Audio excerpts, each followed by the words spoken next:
So, as we've been talking about genes and alleles, chromosomes, meiosis, mitosis, fertilization, when we talk about these topics in genetics, we have to understand how this information that make our genes is actually stored. And so it's stored in a molecule, right? DNA is just another molecule like proteins or carbohydrates or fats. It's a molecule that has some special characteristics that allows it to carry information. And that information carried in the DNA is what gives living things their traits.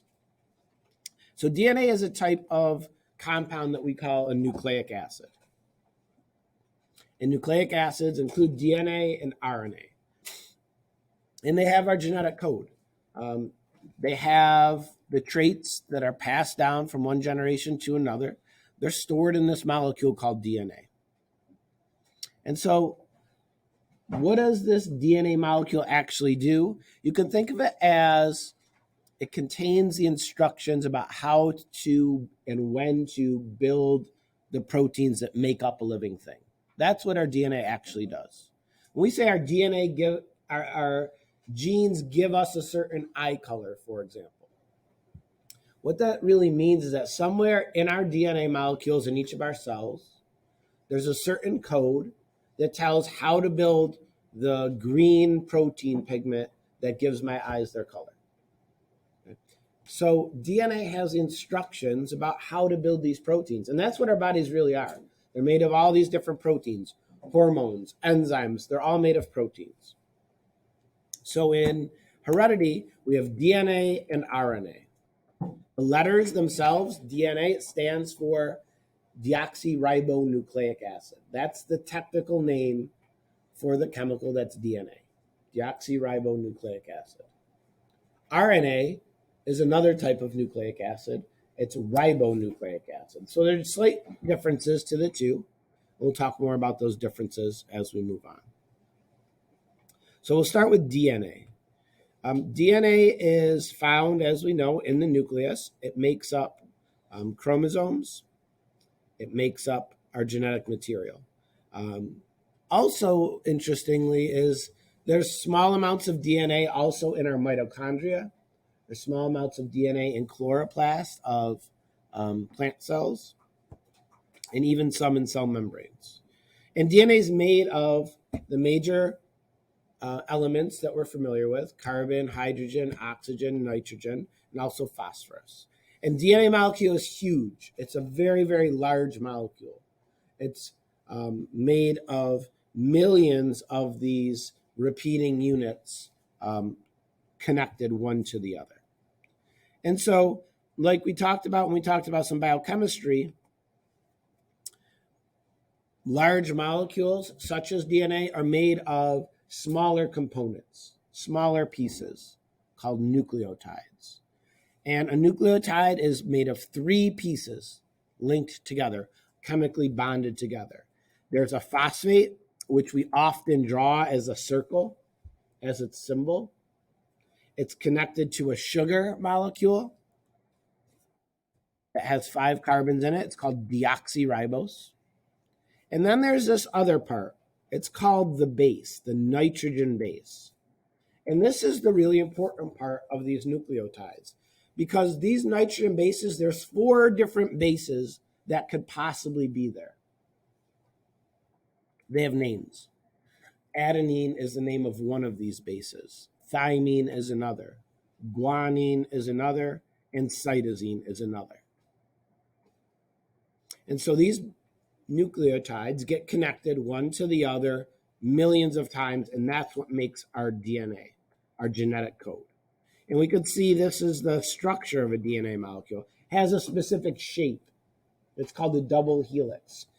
You know, if I show you a picture of a DNA molecule, you probably instantly recognize that it's DNA.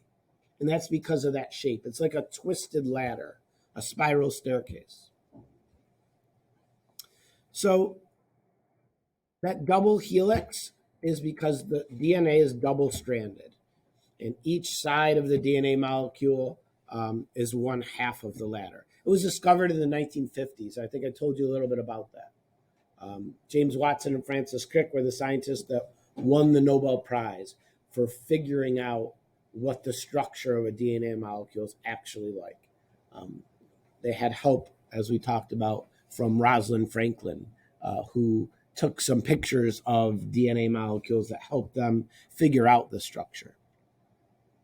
So one interesting thing about DNA is it's a molecule that can replicate. It has to replicate. We already talked about this. Before meiosis happens, before mitosis happens, the DNA in a cell needs to be copied. Okay, and so that's really important. And the way that DNA molecule gets copied is it unzips. So it's a double-stranded molecule. I thought we had a model in here, but I guess we don't. So it's a double-stranded molecule, and it unzips down the middle. So each side sort of separates, and then new nucleotides attach in the gap, and eventually, as that goes through the whole DNA strand, it forms two identical molecules. Here are some images. So here is sort of what a DNA molecule would look like. Again, we have the round part on the very end. That's the phosphate. Attached, this purple thing is a sugar, and then attached to it is one of these bases, these nitrogen bases. This one is T. This one is T. And they're all bonded together one after the other, millions of times. And when it all wraps up, it forms this shape, this double helix shape that you can see here. When the DNA molecule is going to copy itself, when it's going to replicate, it unzips right down the middle. The two sides of the DNA molecule are actually held together by these relatively weak bonds called hydrogen bonds, and they could split pretty easily. So when I say the DNA unzips, it just kind of splits right down the middle into two sides, and then new bases fill in for those missing bases, and eventually it's going to form an identical DNA molecule. There's some rules about how these DNA bases match up. We say that the bases are complementary to each other. If one side of the DNA molecule has a T, the other side always has an A. If one side has an A, the opposite is a T. If one side has a C, the other's a G. And if one side's a G, the other's a C. So as long as you know one side, you always can fill in the other. And we see that here in the same case. A with T, G with C. That's a pattern you're going to have to remember, how they match up with each other. And maybe tomorrow we'll play a DNA replication game where you're going to have to match those bases up with each other. But that's what it sort of looks like. That's the structure of the DNA molecule. I'm going to hold off on RNA till another class.